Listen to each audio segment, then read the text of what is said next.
Okay, good evening, everybody, and welcome to New Zealand's press conference with head coach Ian Foster and captain and player of the match tonight, RD Savia. Ian, would you like to make a few comments off the top? Firstly, I didn't know he was player of the match, so well done, Ardy. Congratulations. Really satisfied, really good performance. We've had a big build-up. It felt a little bit strange having the gap after the Namibia game. Did a lot of hard work, and this was a game we really prepared well for. And the World Cup's full of games that there's a bit of an edge to, and we certainly had an edge to that performance. So really proud of it. Also want to take a chance to make special mention of Samuel Lawrence Whitelock, and breaking the record, pretty special. He's been a great warrior for this team and still is, and to have that appearance record is something that I know him and his family will be very proud of, so as are we. So just wanted to make mention of that up front. Thanks, Ian. If we could take the first question here in the front row, and the second one will be at the back on the left. Ian, today's newspaper was the same as yesterday's. The newspaper? Today's newspaper was the same as yesterday. Yeah, generally is. Sometimes you guys lose a bit of imagination with some of your headlines, I think. But look, we have a lot of respect for Italy, like I said before the game, and I didn't see that game coming to that extent. I'm not sure too many people did, and but it was probably a combination of us playing really, really well and starting well, and I think we took their hope away in that first 20 minutes, and maybe they started to think a little bit about, well, they've got another bullet to fire next week against France, and if they beat France, they knock France out of the competition if we beat Uruguay. So there's a few do-or-die games all over the place. Ian, was that the sort of statement performance you've been looking for from this group, do you think? Well, it's a performance we wanted this week. That's all I'm going to call it. I think people create a lot of panic and about your chances and all that sort of stuff, and particularly after we lost the first one. But like I said at the time, it didn't change that the critical game for us in this pool was always going to be Italy, and we had to play well in this game, and there was enough evidence to show that if we didn't play well and they performed the way they have been performing this year, that it was going to be a heck of a tough game. Now, we were good enough to take that away from them, and so we were very satisfied with that. Now we've got to do the same next week, because the same applies, isn't it? You do your maths, and next week's also equally important, but it certainly means that we've put ourselves in control of our own destiny, and that's where we want to be. Put some pressure on some other teams who, I guess, still got some tough games coming up. You even look at the likes of Ireland. If Scotland win 2 games, then Ireland can miss out. So, it's a tough World Cup. Ardy, from a playing group perspective, how pleasing was that performance, from a playing group perspective? Yeah, very proud of the lads and the effort. I guess, we put on a lot of mahi in the bye week, and a lot of mahi this week, and really prepping ourselves for Italy, and to go out there and be able to play freely like we did, and put some points on the board. Just stoked for the lads to be able to jam like that. So it's very pleasing. Thanks, Ardy. We'll go 1 here, 2 in the middle, and 3 at the back. Hi, Ardy. Dalton spoke, I think it was this week or last week, that South Africa and Ireland set the standard of this World Cup in their game. Do you feel that you guys, on that performance today, have met that standard or even surpassed it? I'm not too sure, to be honest. I know we we had structures in place to, get our forwards in the game, and some plays to get our forwards in the game, and I thought we nailed a few of those. So, and like Foz said, in the first 20 minutes, we got into our work, the forward pack, and let our backs finish the stuff. So I'm not too sure around, if we equaled this then or we took it out or whatever. But I'm just happy that we were able to nail our set piece and give the backs some ball to play with.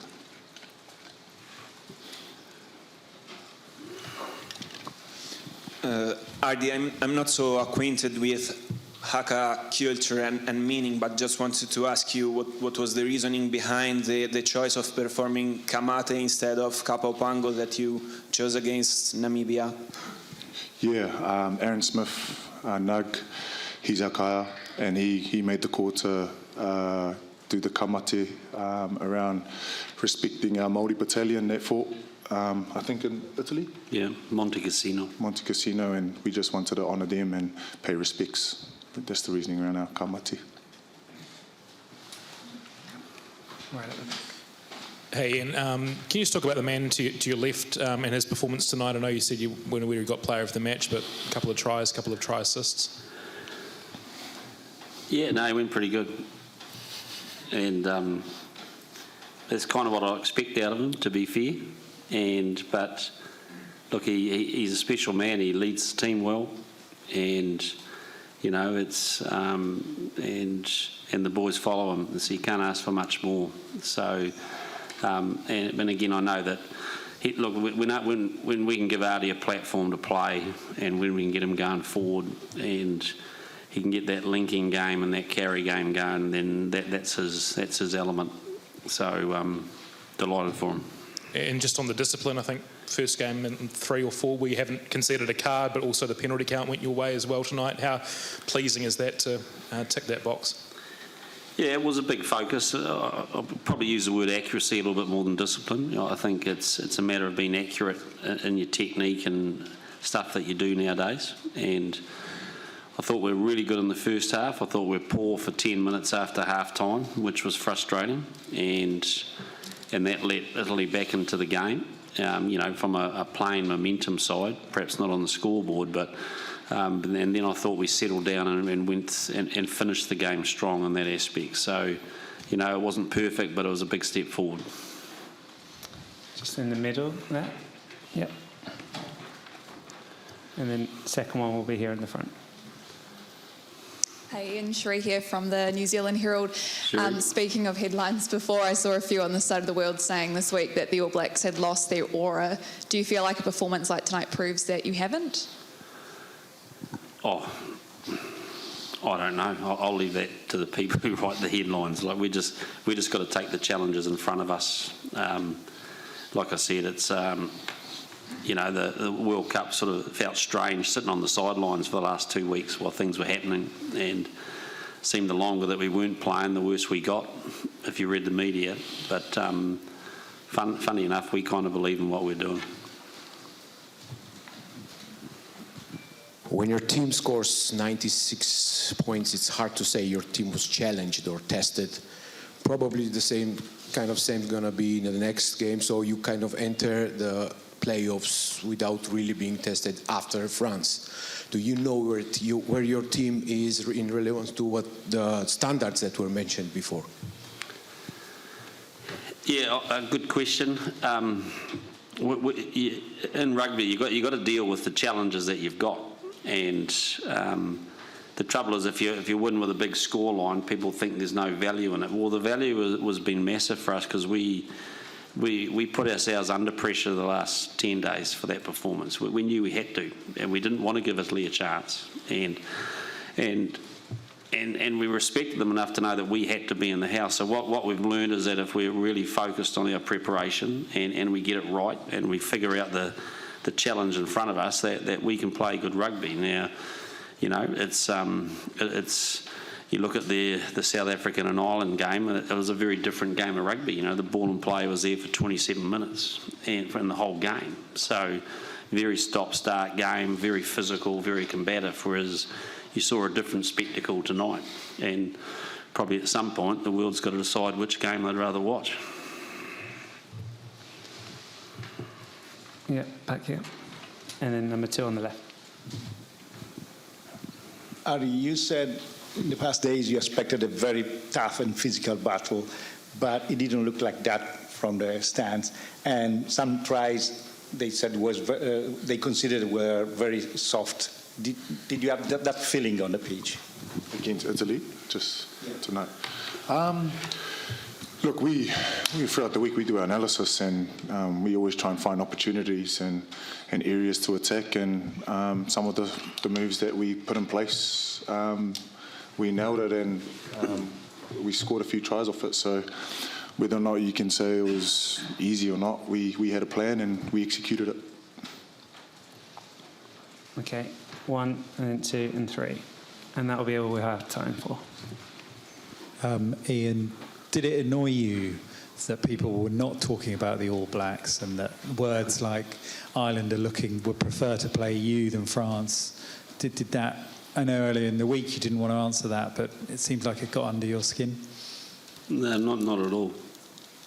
Actually, I've got no preference about who we play, and those questions early in the pool play don't really mean a lot because there's a lot of things that can still happen. You know, we don't spend any time thinking about what might happen in 2 or 3 weeks, and I know that's a boring answer, but that's the truth. You know, and like I said, well, what happens if Scotland go out and play 2 great games and either Ireland or South Africa are not there? So we don't pin our hopes on wanting something. We just want to take a week at a time, do our job, and then we'll find out who it is. And we know that you just got to look at the draw to know this is the quarterfinals are going to be huge, aren't they? First we want to get there, and then we'll worry about who's there. Thank you. Right in the middle, yeah. Ian, you obviously scored some great tries tonight, but Artie touched on it a little bit with the forward pack. Just a set piece, won 6 scrums of theirs, 5 line-outs. How do you go about maintaining that platform that allows you to play how you did? Well, look, you don't get numbers like that in many Test matches, do you? So you know, you just enjoy them when they're there. And obviously, we got some things right, but you just got to go back and rebuild from zero, you know. And it's and you know, we've got some great lessons in this pool where, you know, France played well and beat us in round 1 and then really struggled to beat Uruguay in round 2. So we've got a clear recipe for what we need to do the next week. But yet we don't go in trying to have expectations that we're just going to start where we finished off today. You just got to build your way back into that and get your processes right. And we got that right. We also got some pretty important people back playing, which was big for us. I think, you know, we haven't mentioned the likes of Shannon. I thought Shannon showed, you know, his importance and how he went about his work. I thought Geordie was the same, and I thought particularly Tyrell, when he came on, you know, he just finished off that scrum really, really well. So there's some nice signs that we're building a little bit of momentum in that space. Just on those injured guys in the squad, did everyone emerge unscathed? Any injuries? Yep. Great. And the final question is just here. Thank you. Ian, often when a team racks up a big score in the first half and then you roll on a few subs in the second, the team can lose a little bit of structure or composure. Just here. Oh, yeah, sorry. How pleasing was it for you today that when you did bring on those subs, sort of the structure remained and the points kept coming? Yeah, really pleasing. Didn't sort of feel like that in the first 10 minutes after half-time, did it? You know, I thought we got loose. We made a couple of bad defensive reads. We gave up 3 penalties, and it kind of. But then I liked the fact we regained our composure a little bit and stuck to just doing what the moment presented in front of us. And so, and the fact that the guys who came off the bench just kept in that mode was very satisfying. Actually, you know, it would have been easy to knock off a little bit. Okay, Ian, Artie, thank you very much. The mix zone will be open in the next few minutes. Thank you. Thank you. Just one.